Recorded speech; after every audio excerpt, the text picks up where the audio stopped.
Yang kita hormati Bapak Gubernur Provinsi Riau Datuk Sri Setia Amanah Haji Samsuar.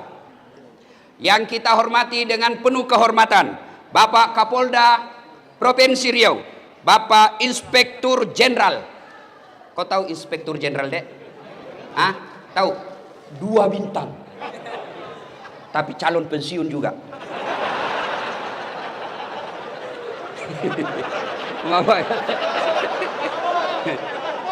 Gaspol, rem. Kau mau ditangkap Kapolda? Jangan kau lawan polisi ya. Adik-adik, dengar baik-baik. Jangan musuhi polisi. Boleh kau musuhi pribadinya, tapi jangan musuhi polisi. Kalau hilang motormu, siapa kau cari? Siapa kau cari? Pak Imam. Rumah dirampok, anak diperkosa, istri dibunuh. Cari siapa? Polisi. Maka jangan kau musuhi polisi. Iya toh? Kau melanggar. Kau tidak lihat di rambu-rambu? Saya lihat, Pak. Kenapa kau langgar? Saya tidak lihat Bapak. Kenapa kau tidak lihat saya? Bapak sembunyi di tikungan.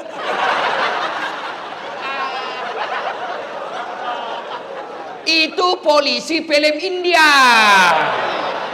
Bukan polisi Indonesia. Polisi Republik Indonesia. Lihat Kapolda kita hadir di tempat ini. Itu menunjukkan saya cinta kepada kalian masyarakatku. Ini penuh resiko hadir di tempat ini, mempertaruhkan jabatan. Tapi beliau katakan yang penting saya harus hadir sebagai penegak hukum di Provinsi Riau. Allahu Akbar. Aman saya sekarang.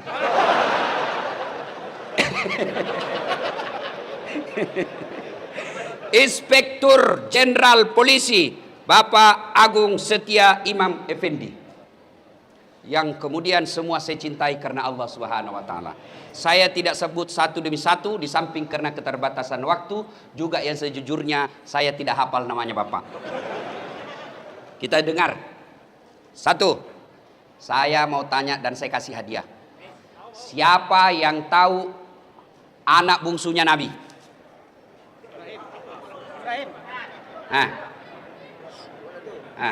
Siapa? Kau. Sini.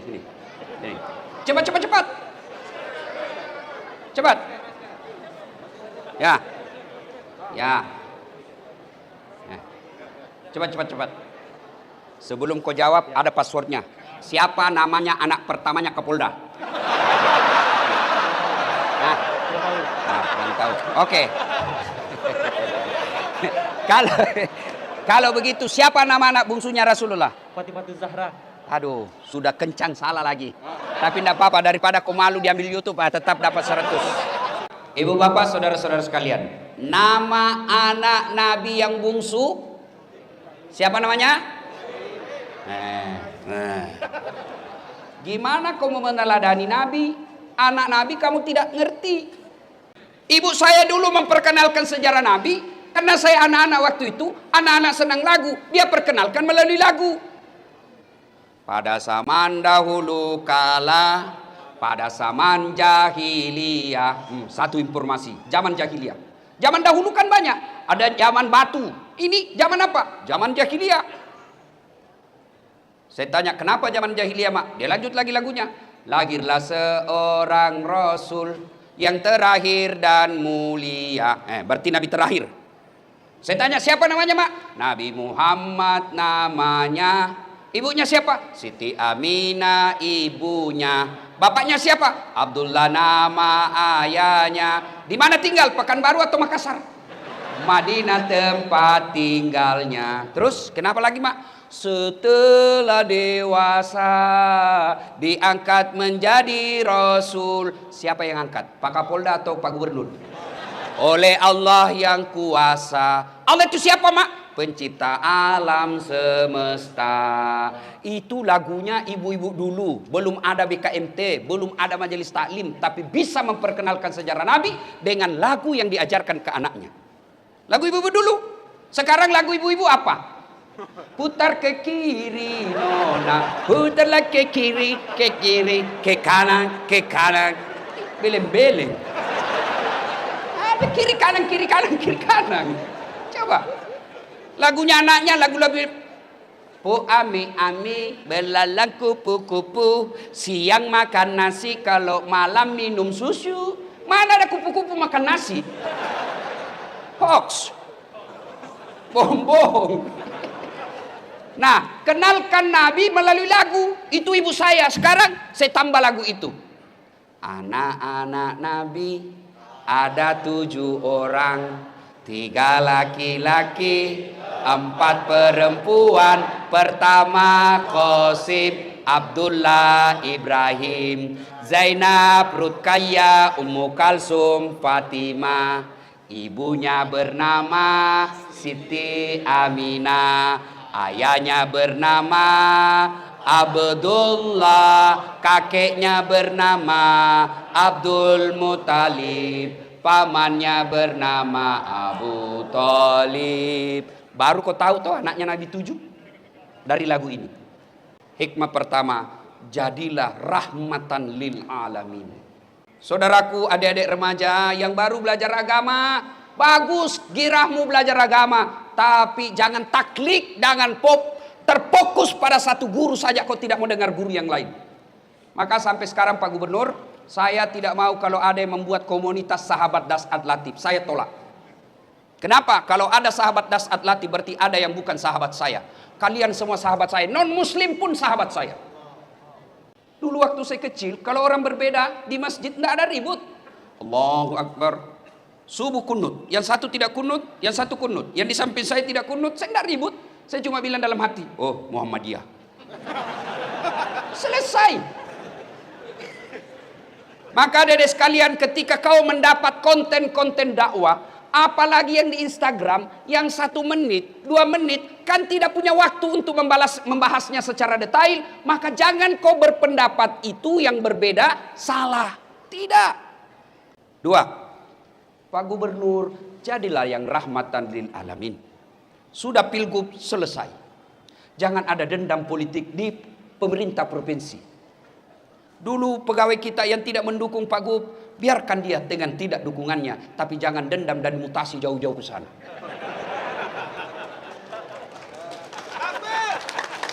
Dan kalaupun ada yang dimutasi karena dulu tidak mendukung Pak Gubernur, kau dimutasi, resiko bos. Resiko. Kau dulu kepala dinas tapi salah dukung, non job, jadi staf ahli yang tidak ada stafnya. Maka kau sabar, kan sudah mau juga kepala dinas, kasih lagi gerbong gubernur baru. Tapi kalau dia orang baik, beriman kepada Allah, tidak peduli. Maka saudara, jadilah Islam yang rahmatan lil alamin. Itu kepada orang lain. Sekarang kepada keluarga. Oh, banyaknya orang 30 tahun suami istri hanya karena perkara WhatsApp salah masuk, dimaki-maki suaminya. Memang kau pembohong. Tidak kusangka begitu. Kata suaminya, apa dek? Apa nih? Apa? Itu WhatsAppmu. WhatsApp yang mana? Itu. Ada lope-lope. Sayangku, jangan salah sangka. Ini salah kirim. Ini. Ibu-ibu semua, kalau sudah dapat kesalahan suaminya, tidak bisa dilupanya. Ini ibu-ibu nih, ahli sejarah semua ini Pak. Sekali kita salah, sampai mati diingatnya. Tiba-tiba salah, dia ingat yang 10 tahun yang lalu. Padahal sudah tuntas 10 tahun yang lalu. Ibu tahu enggak 10 tahun yang lalu? 2 periode. Masih diingatnya, itu dulu. Apa dulu sekira sudah tuntas 10 tahun yang lalu. Akhirnya apa dia katakan? Ceraikan saya.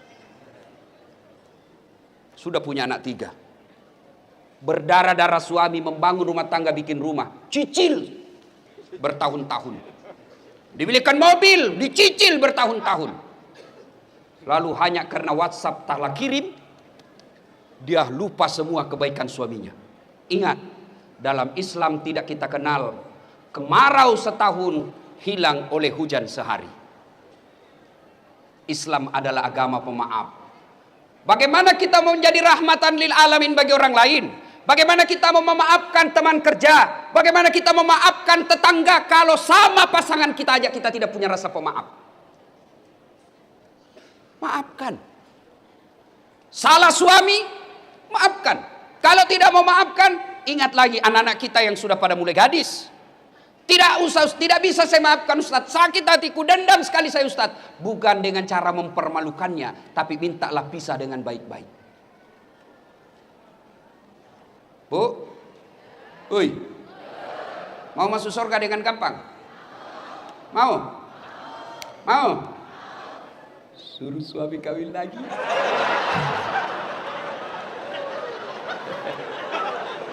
Langsung dibilang ibu-ibu, banyak jalan menuju surga Ustaz. Memang banyak tapi macet. Salatullah salamullah ala toha Rasulillah. Salatullah salamullah ala Yasin.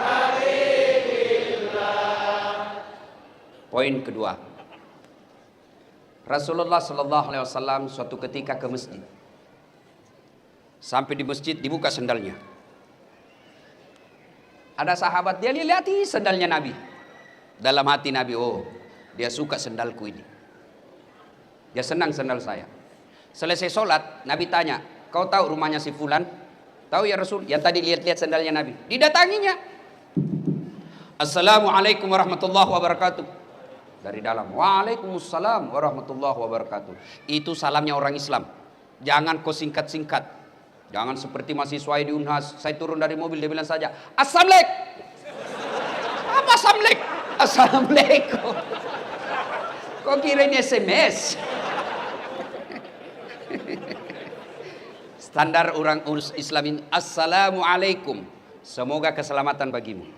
Warahmatullahi, rahmat Allah menyertaimu. Wabarakatuh, berkah Allah menyertaimu. Tiga isinya doa. Maka kalau menerima telepon, jawab dan terima salam dengan sempurna. Assalamualaikum warahmatullahi wabarakatuh. Jawab, waalaikumsalam warahmatullahi wabarakatuh waridwana. 30 pahala kemuliaan bagimu. Dari dalam bertanya, siapa ya? Muhammad bin Abdullah. Ya Rasulullah, dia buka. Senang betul didatangi Nabi. Ya Rasulullah, ahlan wa sahlan. Selamat datang ya Rasul. Ada apa gerangan? Ini tadi di masjid saya lihat kau lihat-lihati sandal saya. Sepertinya kau senang ya? Iya ya Rasul. Baik betul sandalnya ya Rasulullah. Kalau begitu ada kesempatan buat saya berbuat baik. Dikasihnya. Silahkan kau ambil. Dermawan. Saya tadi disampaikan sama Kabak Kesra ketika saya makan. Beliau katakan, bagusnya cincinmu Pak Ustadz. Dalam hati saya, dia mau menjebak saya ini.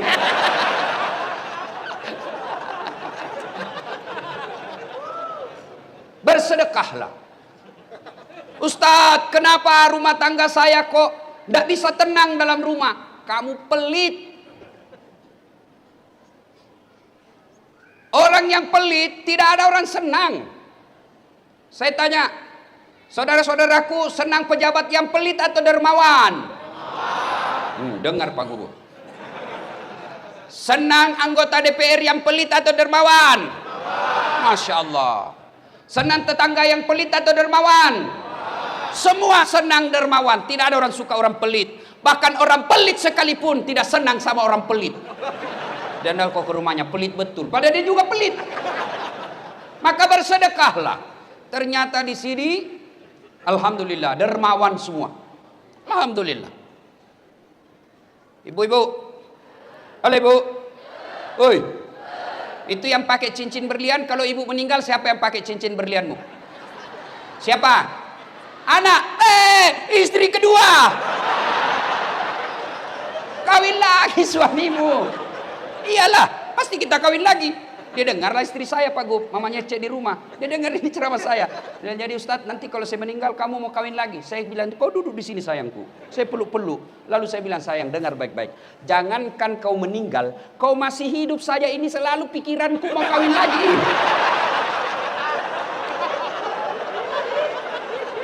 karena saya takut sama kamu, cuma saya takut ketinggalan follower.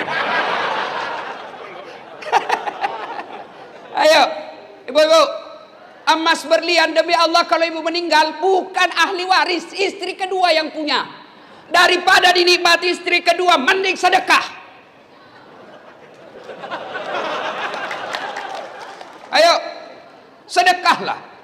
Bapak-bapak yang sudah uzur, yang sudah muka-muka sakaratil maut, sedekahlah, sedekah. Biasa kita salah menyikapi harta, investasi, apa? Ya, investasi. Ustadz, ada tanah di sana Ustadz. Ini Ustadz, 10 tahun yang akan datang, 10 kali lipat harganya. Saya bilang, kau yakin masih hidup saya 10 tahun yang akan datang? Hai. Ini otaknya otak di bingkai setan. Investasi Ustaz, 5 tahun yang akan datang di sini, ujung-ujungnya Pekanbaru, tanah sekarang masih 1 juta. 5 tahun yang akan datang 7 juta, beli sekarang. Kau masih yakin 7 tahun yang akan datang masih hidup? Maka kalau kau mau yakin investasi paling real dan tidak bisa diambil orang lain, bangun kau masjid. Jelas investasinya. Ada duitmu sekarang, nikmati. Ada makan yang Anda nikmati, itulah makan itu. Makan yang enak-enak, nikmati. Selebihnya sedekahkan. Allah tidak melarang kalian pakai yang mahal-mahal. Allah tidak melarang kalian bikin rumah yang mewah-mewah. Yang Allah tidak senang kau bikin rumah yang mewah, tapi kau tidak pernah bikin rumah ibadah. Rumah mewahmu anakmu yang punya. Iya kalau anakmu nanti baik. Kalau tidak baik, rugilah kau. Ada orang tua sudah selayaknya bikin masjid, sudah selayaknya bikin musola, sudah selayaknya bantu panti asuhan, sudah selayaknya menyekolahkan fakir miskin. Investasi. Sudah sekolahkan anaknya tinggi-tinggi. Sudah itu dia kasih nikah, dia lagi yang ngongkosi. Sudah nikah anaknya, dibelikan lagi rumah. Sudah dibelikan rumah, lahir anaknya, cucunya, dia lagi yang sekolahkan cucunya. Dibelikan lagi mobil, cucunya dibelikan lagi mobil. Tidak salah, tapi bapak keliru kalau bapak tidak pernah bikin rumah ibadah. Iya kalau anakmu baik. Nanti anak yang kirimkan saya ketika saya meninggal, jangan harap. Kalau anak yang baik, anak kita baik, tapi takut sama istrinya. Apa? Sedekah-sedekah bapakmu terus, bapakmu sudah mati, itu anakmu, belikan mobil. Terpaksa tidak jadi sedekah buat bapaknya. Yang sudah meninggal. Ada di sini, bapak-bapak takut sama istrinya. Ada? Muka-muka takut sama istrinya. Dengar ini baik-baik. Berhenti kau jadi laki-laki kalau takut sama istri.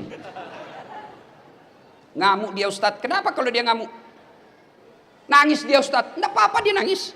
Dia pecahkan piring Ustadz. Kalau dia pecahkan satu lusin.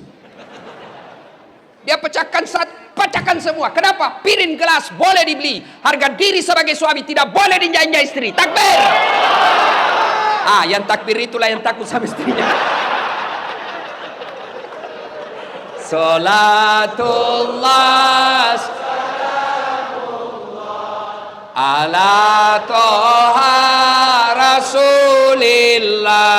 Salatullah salamullah ala yasin.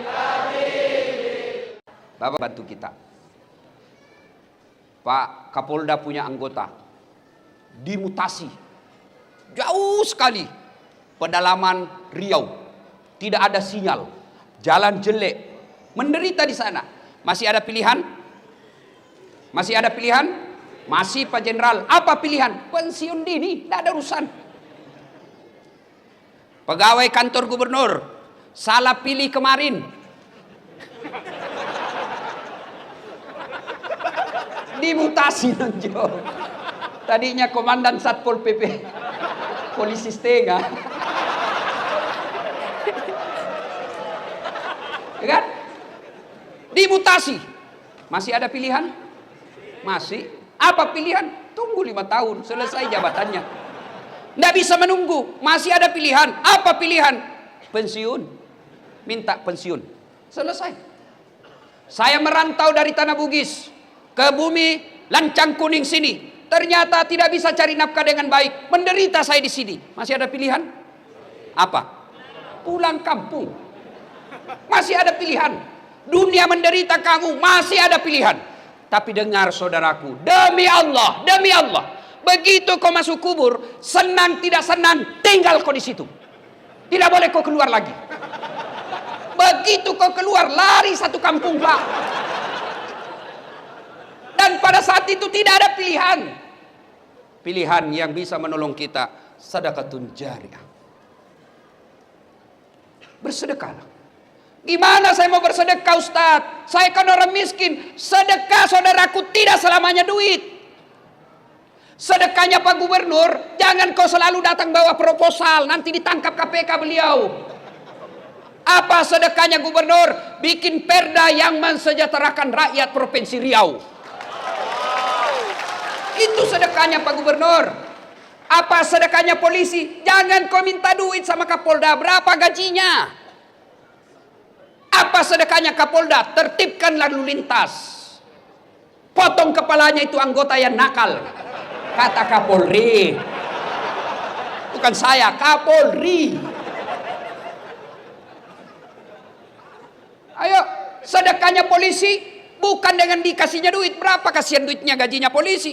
Apa sedekahnya? Menjadi pelindung, pengayom, dan pelayan masyarakat. Alhamdulillah. Kita senang perintah Kapolri sekarang yang berupaya membersihkan tubuh Polri secara intern. Kita doakan mudah-mudahan polisi Republik Indonesia semakin menjadi polisi yang presisi. Presisi. Kau tahu semua toh? Apa sedekahnya anggota dewan? Jangan kau tidur ketika rapat.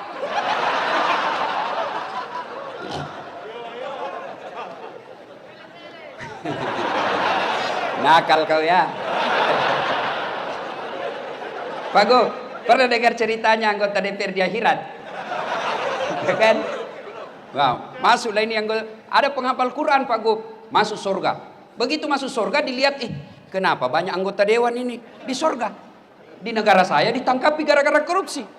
Dia datang protes sama malaikat penjaga surga. Malaikat, kenapa banyak anggota dewan di dalam sini? Di negara saya ditangkap mereka itu korupsi. Dia bilang penjaga surga, tidak usah ribut, ini cuma reses. Bukan anggota DPR yang hadir di tempat ini, bukan. Yang hadir di tempat ini anggota dewan yang baik. Coba lihat anggota dewan kita kalau mau dipilih. Datang keluar masuk masjid, pakai serban, pakai gamis, bajunya lengkap. Kalah-kalah penampilnya ada saat latih. Begitu terpilih, tidak pernah lagi datang masjid. Ada begitu di Riau? Ada. Kau salah, kenapa kau pilih?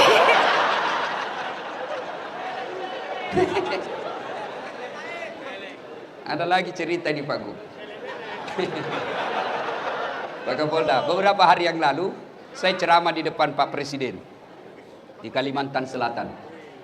Bapak Presiden yang terhormat, di depan pintu surga, ketika penghuni surga sudah mau masuk, tiba-tiba macet kunci. Macet kunci surga, tidak mau terbuka. Orang mau masuk macet kunci.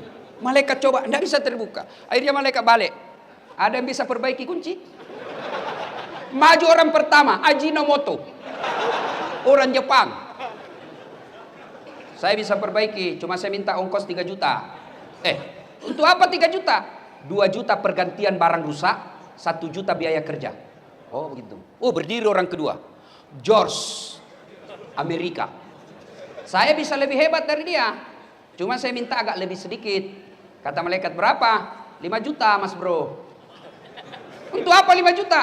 2 juta biaya riset, penelitian, kita mau tahu apa sebabnya supaya tidak terulang.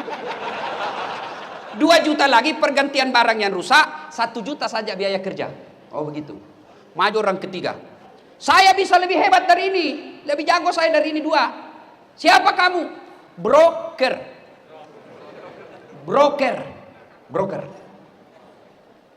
Saya minta 15 juta. Kenapa 15 juta? Lebih mahal. Kau apain 15 juta? Dia dekati malaikat, dia bisik malaikat. 5 juta untuk kamu. 5 juta untuk saya, 5 juta kasih orang Jepang kerja, masih ada untungnya. Ini bahasa Indonesia, langsung ditendang masuk neraka. Kau kira ini negaramu? Salatullah salamullah ala toha rasulillah. Salatullah salamullah ala yasin. Kisah ketiga. Dulu sedekah ya. Saya kan miskin Ustaz. Sedekahlah. Hari Jumat minimal. Sedekah apa? Kita lihat di masjid. Dari toilet ke pintu masjid. Tidak ada sendal. Sedekahlah sendal jepit. 5. Dicuri orang Ustaz. Berarti peluang lagi berbuat baik. Sedekah. Saya miskin Ustaz. Belilah itu botol. Apa? Air gelas. Paling 25.000 satu dos, isinya 40 gelas. Bawa ke masjid seketika Jumat, tulis, silahkan nikmati. Yang minum ternyata penghafal Quran. Yang minum ternyata imam. Yang minum ternyata mubalik. Selama orang-orang soleh itu beribadah kepada Allah, tetesan air yang ada dalam dagingnya gara-gara kau belikan air, kamu dapat pahala. Sedekahlah, jangan terlalu pelit. Gimana mau bersedekah? Nah kadang-kala kita lebih hormat kepada selebriti daripada sama ulama. Kalau ulang tahun kabupaten, ngundang artis. Kasih 4 tiket bisnis kelas. Sampai di bandara, dari bandara ke hotel, pakai forerunner. Tentara polisi mengawal. Kasih hotel bintang 5. Apa dia bawa si selebriti? Adalah alamat palsu. Datanglah dia, kelihatan dadanya, kelihatan pahanya. Jogetlah di depannya suaminya, Bu. Enggak juga, dipegangnya kita pahanya, Pak, dikasih lihat-lihat saja. Pulang kasih uang 100 juta. Sampai di Jakarta dia pakai maksiat duit kita yang 100 juta itu. Begitu cara kita menghormati para seleb yang hanya datang hura-hura. Tapi begitu Bapak mengundang penghafal Quran datang, yasinan di rumah. Datang baca yasin, barasanji di rumah. Bapak jemput, tidak. Dikirimi grabnya motor tua. Satu sadelnya di belakang, tidak ada stang kakinya. Tak gantunglah kaki kita. Hujan satu mantel kita berdua. Sudah sampai sedikit lagi Ustaz, tinggal 2 tikungan. Begitu 1 jam kita barasanji di dalam. Sallallahu ala Muhammad, sallallahu alaihi sallallahu. Busa-busa sama ketek, Pak. Begitu mau pulang kasih duit 50.000, dikusuk-kusuk pulang. Kata suaminya, masa kau cuma kasih 50.000? Apa dia bilang istrinya? Ya sudahlah, tambah pisang 2 sisir di situ. Kau ketawa karena kau begitu kelakuanmu. Kasihan ini, bagaimana anak-anak kita mau jadi penghafal Quran? Perlakuan kita kepada hafiz-hafizah tidak hormat. Alhamdulillah Provinsi Riau, kita hormat kepada Pak Gubernur yang mengirim anak-anak Riau untuk hafal Quran di Pulau Jawa. Alhamdulillah. Bagaimana anak-anak kita mau sekolah pesantren? Temannya dilihat joget-joget di panggung nyanyi, pulang bawa motor. Dia pulang baca-baca berdoa di rumah, pulang bawa pisang. Dia bilang mamanya, "Nggak usah kau jadi ustaz. Coba lihat itu, 1 jam dia pergi cuma bawa pisang." Muliakanlah ulama-ulama kalian, jangan terlalu pelit. Ibu bapak, saudara-saudara sekalian, hikmah yang berikutnya. Nabi bangun sholat tengah malam. Tiba-tiba Aisyah juga bangun. Didapatinya Rasulullah lagi sholat tengah malam. Nah, Aisyah menunggu Nabi. Ternyata masih lama. Akhirnya Aisyah tertidur lagi. Bangun lagi Aisyah, didapatinya Rasulullah masih sholat. Tertidur pula Aisyah, bangun ketiga kalinya, masih juga sholat. Nabi selesai sholat. Selesai sholat Nabi didatangi oleh Aisyah. Lalu berkatalah Aisyah, "Ya Rasulullah, Anda kan tidak punya dosa. Anda kan dijamin masuk surga. Kalau ibadah biasa-biasa saja, jangan terlalu panjang-panjang." Kata Nabi, "Wahai Humairah istriku, apakah tidak baik kalau saya disebut abdan syakura, hamba yang pandai bersyukur?" Hikmah yang kita bawa pulang, ayo tingkatkan kecintaan beribadah. Alhamdulillah saya lihat kalian semua rajin dengar dakwah. Tapi semua tidak ada guna ketika tidak ada action ibadah. Pengetahuan belumlah sempurna kalau kita tidak lakukan dalam kehidupan sehari-hari. Ibadah apa yang mendesak kita lakukan? 1, ketika ada masalah dalam hidupmu, berdoalah kepada Allah Subhanahu wa taala. Semua kita pasti punya masalah. Nih di depan saya semua muka-muka penuh masalah. Saudara-saudaraku kepala dinas, saudara-saudaraku pegawai ASN di kantor gubernur. Kalian mau menjadi pejabat, tidak usah cari muka sama gubernur. Kamu sudah punya muka. Ada juga itu ASN kalau di depannya gubernurnya kan tidak punya harga diri. Ya Pak, siap-siap. Santai mako bos.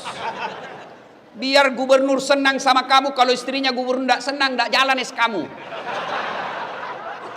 Iya pastilah. Apalagi kalau istrinya Pak Gubernur sudah, saya tidak mau lihat itu nak buang. Pokoknya bulan depan saya tidak mau lihat lagi ada di situ. Hancur kau, hancur, hancur-hancurnya. Daripada cari muka sama manusia, mending kau cari muka sama Allah. Ada anggota kepolisian di sini yang hadir, tidak usah cari muka sama jenderal. Jenderal ada pensiunnya, jenderal ada mutasinya. Kalau di depan Kapolda, lawak.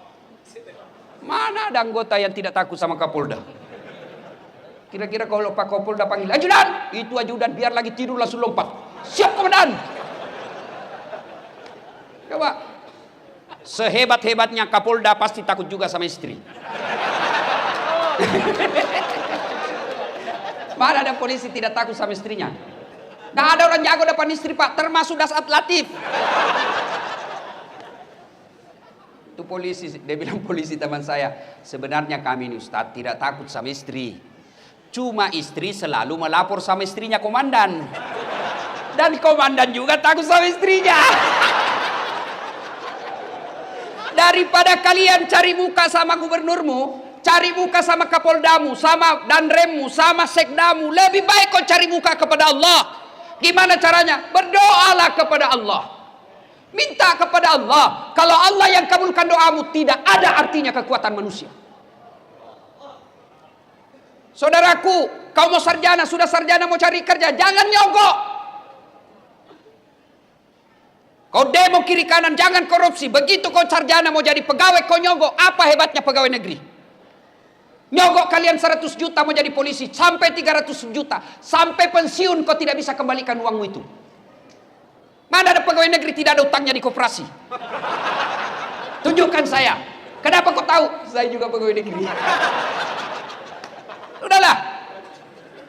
Kau sarjana tidak harus jadi pegawai negeri. Kau sarjana tidak harus jadi polisi. Tidak harus jadi ASN. Kau jadi pengusaha. Kau jadi anggota DPR pun boleh. Adik-adik yang sarjana, kau pulang kampung. Masa kau tidak bisa dapat di kabupatenmu 1.500 suara? 1.500 suara. Insya Allah kau duduk di DPR. Perbaiki negaramu. Jadi anggota DPR yang jujur. Kalau kau waktu kuliah kau demo pejabat yang korup, begitu kau menduduki jabatan, kau aplikasikan protesmu yang korup itu. Tidak mesti. Tidak mesti kau jadi pegawai negeri hanya nyogok. Saya mau jadi pegawai, boleh, tapi jangan nyogok. Minta tolong kepada Allah. Allah kabulkan, tidak ada yang bisa hilangkan namamu. Hakul yakin. Saya punya pengalaman, dulu dihilangkan berkas saya.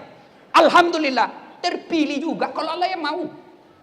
Tak ada yang mustahil di sisi Allah. Berdoa kepada Allah. Sudah berdoa, belajar, tidak lulus. Percaya yang kau tempuh itu, yang kau minta itu tidak baik buat kamu. Tamat SMA saya daftar Rakabri. Tidak lulus. Kenapa? Ceper. Tidak cukup tinggiku. Saya protes. Ya Allah, kenapa kau lahirkan saya dalam keadaan pendek? Kau tidak rugi jadi Tuhan kalau kau tambah 2 senti saja. Teman saya lulus Pak. Sekarang dia polisi reserse di Polda Sulbar, Sulawesi Barat. Pangkatnya 1 bunga. Kompol. Saya lulus jadi ustadz. Pakai baret putih. Dia pakai baret merah. Alhamdulillah dengan baret putih yang saya pakai, mulai baret hitam sampai baret merah, ku ceramai kau semua. Termasuk Jenderal Bintang 2 malam ini ku ceramai. Maka saudaraku yang tamat sarjana, kau ikuti proses penerimaan ASN, tapi jangan kau sogok. Cintai dirimu, cintai negerimu dengan tidak terlibat sogok menyogok. Kalian marah kalau ada pejabat korup, kalian marah kalau ada gubernur korup, kalian marah kalau ada anggota DPR korup, tapi kalian terima sogoknya ketika mau dipilih. Kalau kalian mau membutuhkan pemimpin yang bersih, jangan kau terima uang sogok. Coba kalau kalian mau, tidak ada biaya politik yang mahal, tidak ada beli partai, tidak beli kursi, tidak ada tim sukses, maka semua anak-anak Provinsi Riau yang cerdas bidang pertanian, yang cerdas bidang pertandangan, yang cerdas bidang kesehatan, mereka berlomba-lomba menjadi pejabat-pejabat yang cerdas dan bersih. Maka membersihkan negara kita ini bermulalah kalian jangan terima uang pilkada. Kalian juga calon pemimpin jangan kau sogok rakyatmu. Kalau rakyat tidak mau menerima sogok, pejabat yang mau jadi pejabat lagi tidak menyogok, maka terbentuklah sistem pemerintahan yang bersih yang insya Allah rakyat ikut menikmatinya. Kalau kau minta 300.000, satu kali aja makan coto sop saudara Bugis Makassar habis. Begitu mereka tidak datang lagi melihatmu, kau bilang, kenapa ini anggota DPR tidak pernah lagi datang? Dia bilang apa? Untuk apa saya datang? Saya sudah bayar kau 300.000. Nah, ibu bapak, saudara-saudara sekalian, berdoalah. Berdoa. Ibu-ibu ada masalah dalam rumah tangga, berdoa. Adik-adik mau kuliah, mau kerja, berdoa kepada Allah. Dan berdoa tidak harus bahasa Arab. Berdoalah. Ud'uni astajib lakum, kata Allah. Berdoa kepadaku pasti saya kabulkan. Itu janji Allah. Maka begitu kalian menghadapi masalah dalam hidup ini, berdoalah seperti yang dicontohkan oleh Rasulullah Muhammad sallallahu alaihi wasallam. Dan pada akhirnya, semua yang kalian dengar, semua yang bapak-bapak tahu dan dengar malam ini, semua tidak ada artinya ketika tidak mendirikan sholat 5 waktu. Bapak bangun satu masjid karena dermawan.